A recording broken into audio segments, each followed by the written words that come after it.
Your Excellency, Rashtrapati Putin, Your Excellency, Rashtrapati Xi, Your Excellency, Rashtrapati Ramaphosa, Your Excellency, Rashtrapati Bolsonaro, सबसे पहले मैं BRICS के सफल संचालन के लिए राष्ट्रपति पुतिन को बधाई देता हूं।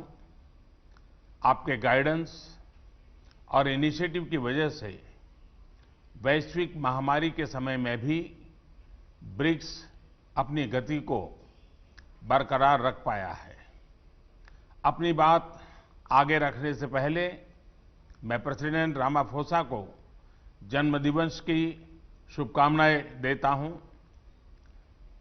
एक्सेलेंसीज, इस साल के समिट का theme BRICS partnership for global stability, shared security and innovative growth प्रासंगिक तो है ही, किंतु दूरदर्शी भी है।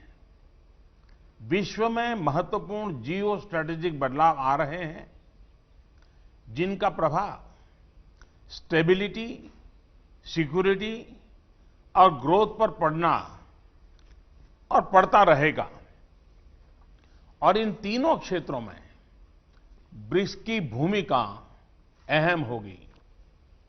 एक्सेलेंसीज, इस वर्ष दूसरे विश्व युद्ध की 75वीं वर्षगांठ पर हम वीर गति पाए सैनिकों को श्रद्धांजलि देते हैं।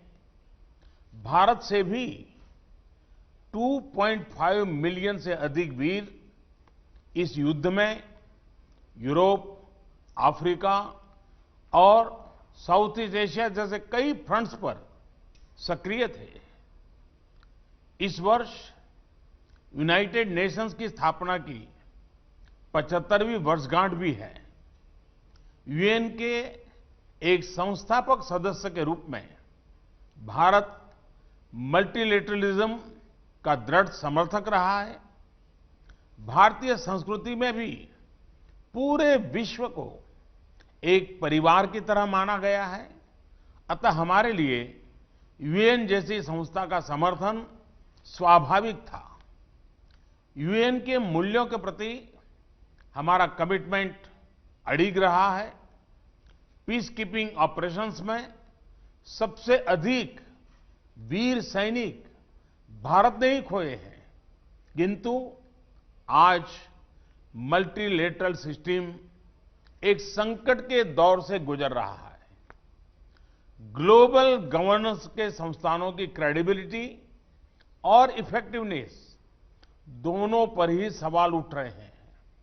इसका प्रमुख कारण यह है कि इनमें समय के साथ उचित बदलाव नहीं आया।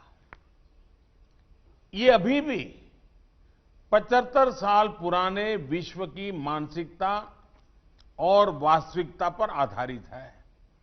भारत का मानना है कि यूएन सिक्योरिटी काउंसिल में रिफॉर्म्स बहुत ही अनिवार्य है। इस विषय पर हमें अपने ब्रिक्स पार्टनर्स के समर्थन की अपेक्षा है।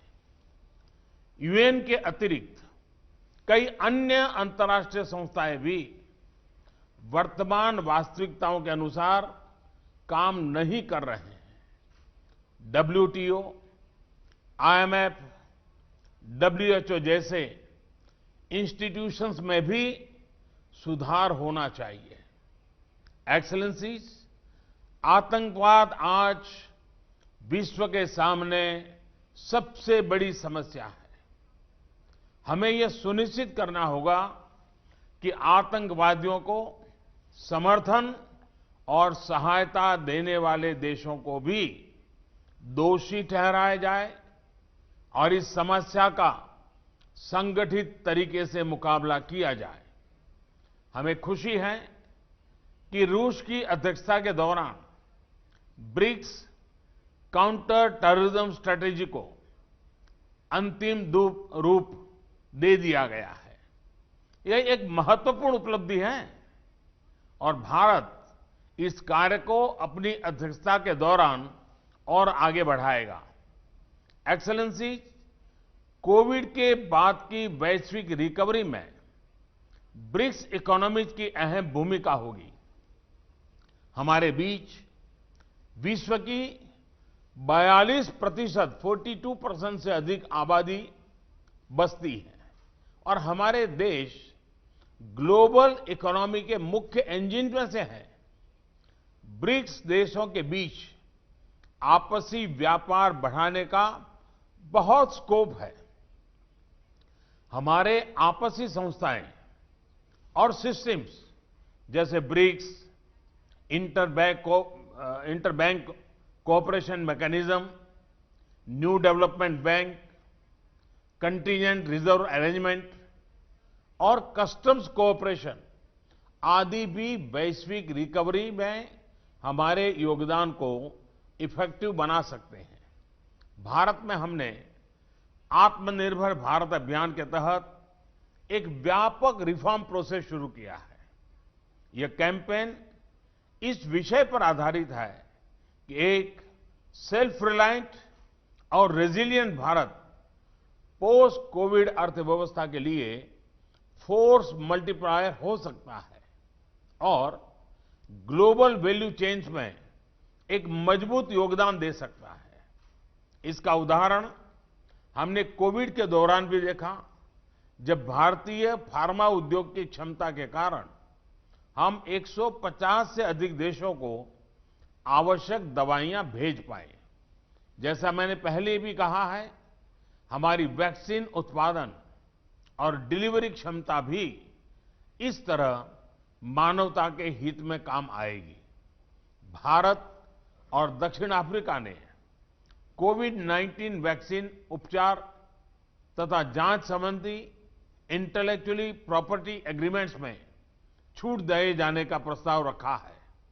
हमें आशा है कि ब्रिक्स के अन्य देश भी इसका समर्थन करेंगे। अपनी ब्रिक्स अध्यक्षता के दौरान भारत डिजिटल हेल्थ और ट्रेडिशनल मेडिसिन में ब्रिक्स सहयोग बढ़ाने पर कार्य करेगा।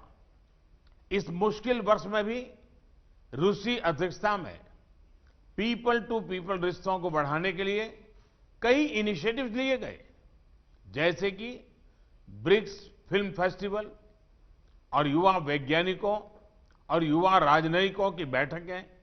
इसके लिए मैं राष्ट्रपति पुतिन का हार्दिक अभिनंदन करता हूं। एक्सेलेंसी, 2021 में ब्रिक्स के 15 वर्ष पूरे हो जाएंगे। पिछले सालों में हमारे बीच लिए गए विभिन्न निर्णयों का मूल्यांकन करने के लिए हमारे शेरपा एक रिपोर्ट बना सकते हैं।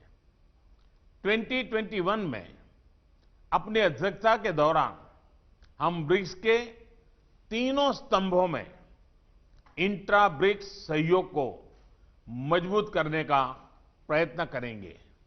हम इंट्रा ब्रिक्स एकजुटता को बढ़ाने और इस उद्देश्य के लिए ठोस संस्थागत फ्रेमवर्क डेवलप करने का प्रयास करेंगे। मैं फिर एक बार राष्ट्रपति पुतिन के सभी प्रयासों का अभिनंदन करते हुए मेरी बात को समाप्त करता हूं। धन्यवाद। సెరెనిటీ మోడల్ హై స్కూల్ విద్యార్థులకు అమ్మఒడి, సామాన్యులకు అందుబాటులో ఉన్న బడి సెరెనిటీ. మేడ్చల్ జిల్లాలో మేటిగా నిలిచి సాటిలేని ఫలితాలను సాధిస్తున్న నంబర్ 1 స్కూల్ సెరెనిటీ. మా ప్రత్యేకతలు ప్రతి విద్యార్థి పట్ల వ్యక్తిగత శ్రద్ధ, activity based learning and digital classrooms, computer lab, 100% ఫలితాలు, sports and cultural activities, yoga, abacus మరియు Vedic maths education. Please visit Serenity Model High School, Nagaram. Admissions are in progress. Call 040-271-46899 and 040-271-48699.